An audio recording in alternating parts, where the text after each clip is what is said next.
కేటీఆర్ గారు అక్కడ తెలంగాణ వాళ్ళు సన్మానం చేసి మా ముఖ్యమంత్రి గారిని మాట్లాడుతున్న సందర్భంగా వారేదో టీఆర్ఎస్ పార్టీని 100 రోజుల్లో రోజు అని చెప్తుంది 100 మీటర్ల రోజు తోలుతామని ముంద పెడతామని బరాబర్ పాతి పెడతాం. నువ్వేం మాట్లాడుతున్నావు కేటీఆర్? ఈ గవర్నమెంట్ 6 నెలల్లో పడిపోద్ది, అలా బాగోడు ఉన్నాడు 6 ఫీట్ల పొడుగుంటుందని ఆయన దమాకు పెరగలే, సంవత్సరంలో పడిపోతే ఆడంటాడు. అంటే ఏంది ప్రజాస్వామ్యాల ఎంతసేపు ఎమ్మెల్యే కూరుడు అలవాట? మేము అనుకుంటే నెల రోజులలో 39 మంది ఎమ్మెల్యేలు టీఆర్ఎస్ ని 39 ముక్కలు చేస్తా నేను. మాకు అలవాటు లేదు. ఈ 64 మంది మంచి పనులు చేసి వచ్చే 5 ఏళ్లలో 100 మంది ఎమ్మెల్యేని గెలిపించుకుంటాం. కానీ నువ్వు మాట్లాడే మాటలు కేటీఆర్ అహంకారం తగ్గించుకొని నీ అహంకారంతోనే 60,000, 70,000, 80,000తో గెలిచింది మా ఎమ్మెల్యేలు. భారతదేశ చరిత్రలో ఇంత మెజార్టీతో ఇప్పుడు గెలవలే. కొన్ని సీట్లు ఆలస్యమైనాయి, కొన్ని సీట్లు మేము పొరపాటు చేసినాం, కొన్ని సీట్లలో వాళ్ళు అడ్డగోలే డబ్బులు దోచుకున్న డబ్బులు పెట్టినాం. లేకపోతే ఈసారి కూడా 80 వస్తున్నాయి. మంచి పనులు చేసి 100 సీట్లు తెచ్చుకుంటాం. నువ్వు మా గవర్నమెంట్ గురించి, మా పార్టీ గురించి, మా ముఖ్యమంత్రి గారి గురించి మాట్లాడితే నీ పార్టీని ముందు పెట్టేదే కాదు, 14 ముక్కలు చేస్తాను నీ పార్టీని. మాకు పెద్ద లెక్క కాదు, మాకు అధికారం ముఖ్యం కాదు. గెలిచిన ఎమ్మెల్యేలతో పనిచేస్తాం. ప్రజల మనసులు గెలుచుకొని వచ్చే స్థానిక సంస్థ ఎన్నికల్లో భువనగిరి, నల్గొండ పార్లమెంట్ దేశంలో హైయెస్ట్ మెజార్టీలో ఉండే స్థానాలలో మొదటి 1-2 స్థానాలు భువనగిరి పార్లమెంట్, నల్గొండ పార్లమెంట్ మీరు రాసుకోండి. 4 లక్షల పైన మెజార్టీతోని గెలిచే విధంగా ఇప్పటికెళ్ళి కష్టపడతాం. మా కాయకులకు, కార్యకర్తలకు కూడా విజ్ఞప్తి చేస్తున్నా, మనం 10, 12, 13 స్థానాలు గెలిపించుకుంటే టీఆర్ఎస్ పార్టీని మనం ముక్కలు చేసే అవసరం లేదు. వాళ్ళు కొట్టుకొని వాళ్లే ముక్కలైపోతున్నారు. మన పార్టీ 20 ఏళ్ల అధికారంలో కాంగ్రెస్ పార్టీ ఉంటది. ఇందిరమ్మ ఇల్లు కూడా త్వరలో స్టార్ట్ చేయబోతున్నాం. ఇందిరమ్మ ఇల్లు 10 ఏళ్లకే ఒక ఇల్లు కట్టలే. పేదవాడు ఇల్లు లేక రోడ్ల మీద వండుకుంటూ చెట్ల కింద వండుకుంటూ త్వరలో గ్రామానికి 100 ఇల్లు ఇచ్చి ఆ స్కీమ్ కూడా గ్రామసభలో ఎంపిక చేసి స్టార్ట్ చేయబోతున్నాం. మారవాలని ఆఫీసర్లు చెప్పినా రేపు వచ్చి ఎంక్వైరీ చేసుకుంటున్నాం. ఔటర్ రింగ్ రోడ్కి వెళ్ళి 60 కిలోమీటర్ల రోడ్డు పోతుంది. రోడ్డు ఇది సిటీ సెంట్రల్కి వెళ్ళి పోకూడదు. దాన్ని కొద్దిగా ఎన్నికలు జరుపుతారా, డిపార్ట్మెంటల్ వచ్చి మాకు రిపోర్ట్ ఇచ్చిన తర్వాత ఫైనల్ డిసిజన్ నేను తీసుకుంటాను.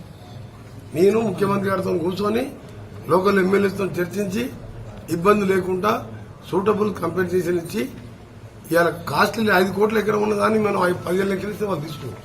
పైసలనే కాదు, తాత ముత్తాతలకెళ్ళి వచ్చిన సిరాతి పోతే ఎంత బాధ ఉంటుందో చెప్పండి. ఇప్పటికే 2 ఎకరాలు పోయింది, 3 ఎకరాలు ఉన్నాడు, 2 ఎకరాలు రింగ్ రోడ్లో పోయింది. ఈ రోడ్లో వాడు ఎంత బాధపడాలి? సో అందుకనే గవర్నమెంట్ ల్యాండ్స్, అసైన్ ల్యాండ్స్ ఉన్న దగ్గర అలైన్మెంట్ ఫిక్స్ చేయమని చెప్పినా అది 1 వీక్ తర్వాత టోటల్ రిపోర్ట్ వచ్చినాక మీకు చెప్పగలుగుతాం.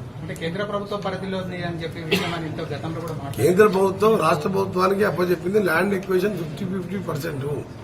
రోడ్ కన్స్ట్రక్షన్ మొత్తం పైసలు వాళ్ళయే. కన్స్ట్రక్షన్ టెండర్ పిలవడం కానీ మిగతా కార్యక్రమాలు చూసుకునేది మేము. 346 కోట్లు యూటిలిటీస్ అంటే సబ్స్టేషన్ అడ్డం వస్తుంది, ఒక ఇల్లు వస్తాయి ఆ రోడ్డు పోర్షన్లో. 346 కోట్లు కట్టమంటే ఒక సోమేష్ కుమార్ అనే పనికిరాని చీఫ్ సెక్రటరీ ఉంటే ఈ ముఖ్యమంత్రికి సలహా ఇచ్చి మేము ఇయ్యం పో అన్నాడు. అప్పుడు నా వాట్సాప్లో ఉంది, మన ఢిల్లీకి వెళ్ళి తీసుకొచ్చిన.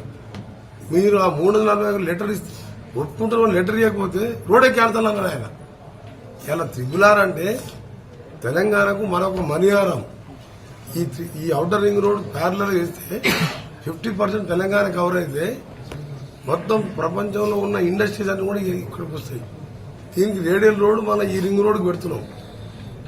ఈయన 300 చెబుతా నేను ముఖ్యమంత్రి గారి దగ్గర కూర్చొని అన్న ఇట్లా అన్నారు సీఎం గారు, ఇట్లా అన్నారు గడ్కరీ గారు, ఈ 340 మీరు ఇస్తున్నట్టు లెటర్ రాయండి, ఇమీడియట్ గా నేను ఫండ్స్ రిలీజ్ చేసి మీకు పర్మిషన్ ఇస్తే మీరు టెండర్లు పెట్టుకుని వర్క్ స్టార్ట్ చేసుకున్నాను.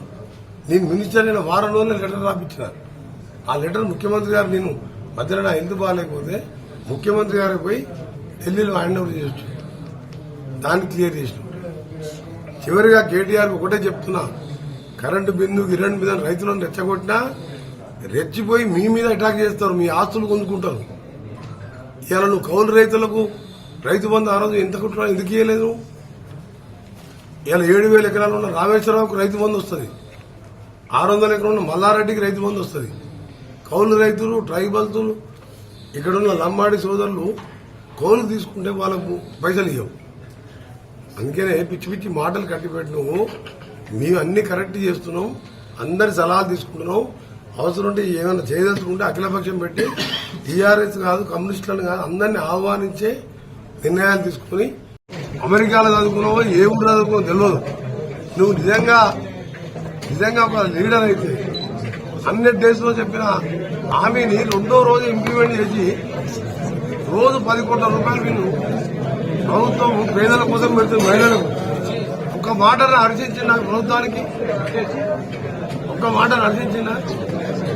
మరి ఇవాళ ఆయన చేసిన దోపిడీలు, దొంగతనాలు, కౌలు రైతులకు ఇవ్వకుండా భూస్వాలకు 1000 కోట్లు రైతు బంధు ఇచ్చినాం. నీ బిడ్డలకు ఆయన కంటే ఎక్కువ తెస్తాం కానీ